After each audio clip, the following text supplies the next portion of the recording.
Okay. Yeah. Did I mention this is sponsored by CAST? Not yet. Not yet. Okay, I should say this is So the space is graciously provided by CAST, and they always sponsor the snacks. Thank you, Ola, for getting the snacks. No problem. Yeah. Okay. Thank you, Cast. Thank you. So my name's Jeffrey Stewart. I've got a little presentation about AI and spirituality. It's actually one of the most important topics, and when Ola said she was having a night on it, I was like, I need to present. So I will walk everybody through kind of three things. Why is this important? Like, what could an AI that has spiritual side to it, what could that future look like? My story, so why am I the guy to talk about this? And then some of the projects I've done in that realm. So what might a future look like? Of course, I have some assumptions that I made, and I think that it'll be ubiquitous, just everywhere, same as electricity or the internet, just full access. And something that it's probably scary for people, but also I think is inevitable, is that you won't be able to tell the difference between a person and an AI. Like someone talking to you online, maybe you'll be able to know in your heart by like feeling whether this person is real or not, but the video, the talking, everything will be as if you're talking to a real person. And at that point, does it even matter? Because, if you're getting value from that interaction, and if it's a human or not, there's something there. So I think the cost will be essentially zero. It's already almost free as it is. I don't pay a lot for AI services on a monthly basis, almost nothing, just to test things out, basically. And I also believe our future is going to be exponentially more abundant than it is today. So because of the rate of technology and this exponential curve that we're on, the more abundance we're going to have as a human species. And so what did I do? I took that, I put it into some of the latest AIs, and they spit out a bunch of different long arguments, but here were some of the most interesting things that they said. Having meaningful human connection becoming the most valuable currency. I truly believe that, especially with my spiritual journey. Human connection is like the best. It's the thing that drives me and brings me centered into this world. What did ChatGPT say? When suffering is no longer born of scarcity, what do we do with our inner wounds? So I think there's a crisis of purpose that is happening in the world as people don't have to work or find ways to live their life without, that constant need to have to work. What becomes important in their life? And I've kind of been going through that personally in the last while, not working at a job and just exploring what it is to be a human being without having to be at work every single day. I asked Grok, augmented by AI, human evolves into something greater, reaching for new horizons in a reality where organic and artificial have merged into a unified whole. That was an interesting one. And Gemini, AI would be something to use. It would be a substrate upon which reality operates. So again, being something like electricity or the internet, it's just a tool that we can use, and we can have an AI that's has a spiritual side. It helps us as human beings be more present, be more grounded, or we can use it to distract us and constantly watch cat videos online that are generated by AI all day long. So I think, personally, I think it's an exciting future, and I think that these tools are only going to get better as they evolve. So how did I get here? Basically, I have a tech background. I've been working in software for 20 plus years. I have developed software. I've been on the business side in software companies. So, tech has been my life, in my career. And also just, I started programming when I was 10 years old because it was just a cool thing to learn. On the spiritual side, I had a lot of trauma as a kid and, turned to drugs and alcohol and, had a spiritual awakening in my 20s where I went to Thailand. I saw a different culture. And then when I, 5 years ago, I found ayahuasca and had some really deep, powerful healing journeys. And it was very clear to me that, my calling was the intersection of spirituality and technology. And, over the last couple years, I've really been exploring that with AI. So where are we now? What am I up to? And what are some of the projects that I've been into and working on? So I have 3 projects.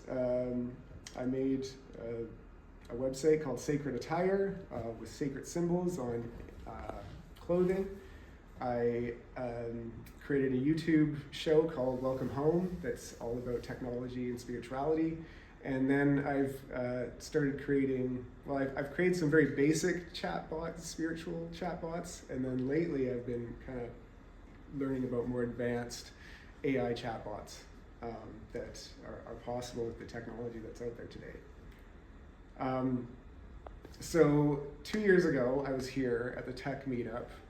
It was the, I think, first AI tech meetup. And I got shown Midjourney and what it could do with images. And I said, wow, that's really cool. Like, I'm not an artist. I can't draw. But I could use this tool to be able to create sacred symbols. And with my, I built a website. It took about 40 hours to use WordPress and connect it up to all the shops and everything. And, in about a week or 2, I had a functioning website with a bunch of art and clothing. And, it wasn't really a huge successful venture, but I learned a lot. I kind of saw how artists and AI are kind of bumping heads. And a lot of people in the spiritual community, I found, were very turned off by AI art. So maybe my target market wasn't well thought out, but I learned a ton and I got a ton of really cool clothing and a few people really liked it. So I use that as a learning experience. So lately I've been working on my YouTube channel. I've had it for 20 years, and I've gone through all sorts of different versions of what it is. But lately, I'm making the show Welcome Home about AI and spirituality. I'm using the AI in drones to be able to capture little tiny drones to be able to follow me around. It uses AI to capture, basically be my cameraman in the forest. And using LLMs for writing, helping with writing scripts, feeding in, what I've already done and saying, hey, can you come up with some ideas for how this might turn out? It's not like I'm saying everything that the script is, the AI is telling me to say, but it's giving me ideas and concepts and putting things into stories. I fed it a bunch of, here's the kind of storytelling I want to tell. Help me turn this idea and this idea for a script into an actual, into an actual video. And I was going to show one of the videos here. It's a couple minutes long. This is the website too, Sacred Attire. It's pretty simple website, but if you have an idea, you can go and build something and have AI help you with it. So this is one of 12 videos that I produced.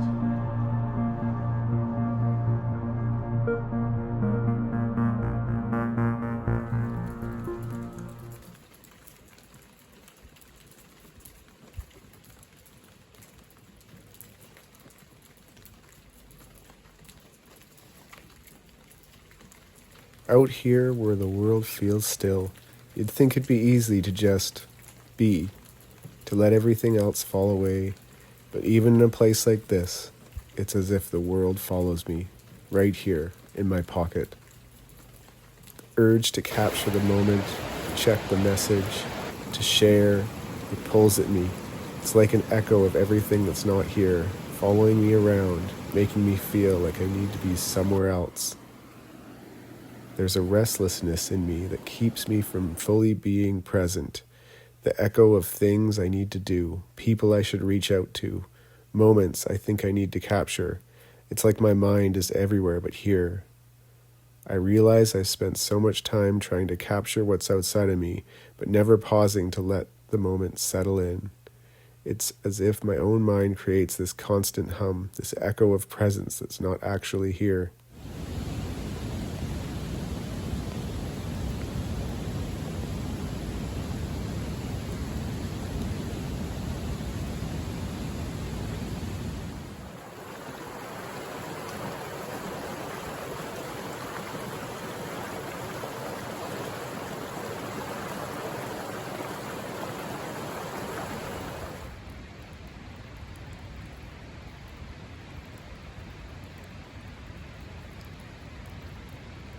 Finally, I let myself just listen. The sounds around me, no urgency, no demands, just a reminder of life happening right now. For a moment, the echoes fall away, and all that is left is this place, this breath, this moment. Sometimes being present isn't about what I see or what I can capture. It's about what I'm willing to let go of. Thank you for listening. Namaste.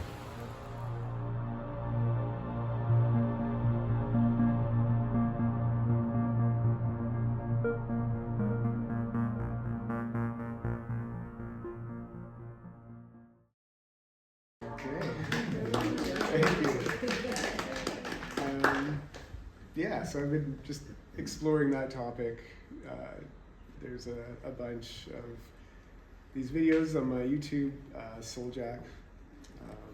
I'm also compiling some of the spirituality stuff on my website, soaljack.com, which is almost ready. And I guess the last project I wanted to talk about was these like spiritual agents.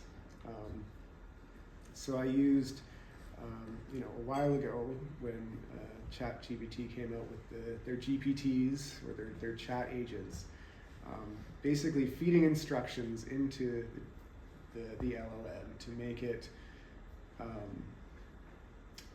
talk to you in a more spiritually minded manner and help you be curious about, what makes you, what you're interested spiritually.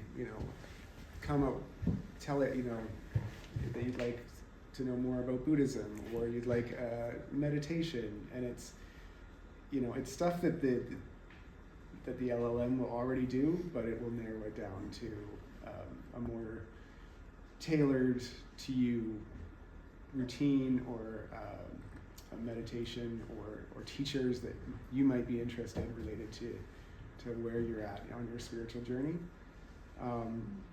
And they are all available online for free to use with the free ChatGPT as well. So I can share those with the group here if anybody's interested. But more recently, I've been working on like these more advanced AI agents, which are thinking agents that use chain of thought reasoning basically to analyze what you're looking for, use actions to search the web, or look at lists. My example is a breathwork playlist generator. So that's a simple project to see if I could make one of these agents. I loaded up a bunch of already made breathwork playlists. My wife teaches breathwork and does sessions, so she has a bunch of playlists already. I feed those in. to a rag system, and that kind of helps guide the LLM to be able to generate other breathwork playlists, but according to what you might want to have in is it an instrumental? Is it a more sacred feminine playlist? Is it a certain artist that you want to have on that playlist? And it'll go and make that and inject it into your Spotify. But this is a very simple example of one that I'm just learning how to do. There's also a lot of other type of spiritual agents that are possible. Things like dream reflection or helping with journaling. Like I always have this adverse thing to writing down or doing a practice where I have to write every day, and I've tried to keep up with it, but maybe if I could just talk to one of these AIs and use that as my journal, it'd be easier. I've experimented with this just out of using some of these agents as hey, give me a journal entry after I sat and talked with them for a while, just using voice mode, and it's interesting results. So I think there's a lot of potential for these AI agents, and I'm excited to just explore what's possible with them. And I think we're just at the beginning of what could be, because we could have an agent that has no context about spirituality, but if they're helping us with our life every day, I think it's better that they understand what it means to be a spiritual person on this planet. So yeah, I think it's up to all of us to create the AI that we want to use, and that if we don't, somebody else is going to build it for us. So it's and I've experimented with AIs that are on my local machine and tweaking them to make them work how I want. There's ways that we can step away from Google and OpenAI and all these huge companies and kind of take that power back. They're powerful tools. I still use them all, and I'm not going to stop using them. But when I'm building my personal journal AI, I'm probably not going to use Google. I'm going to use a local one. Maybe it's not as intelligent, but it's going to do what I need it to do. And those models are just getting more and more powerful and easy to access. So I encourage people to play around with this stuff and learn. I mean, I don't know what's going to happen in 6 months in this field, and I don't think anybody here has any idea of what is really possible in the end. Robbie, good to see you. Yes, okay. So what's a good a local model you like using, a llama or something? Yeah, I played around with llama and the Google Gemma model. I found for the breathwork playlist generator that the Gemma model was one of the best for organizing a solid output that was very structured, so I could use it in my platform. But I think it's finding the one that works right for the use case. And if you're making one of these agents, you can actually mix and match models to pick the ones that are good for certain. Ones are good at coding, other ones like Claude is really good at coding. So. I'll use that in generating code for the different projects. But I think there's a LLM Studio that I've been using. You just download the models right on your platform and just switch between them super easy and play with it on your local system. Mm-hmm.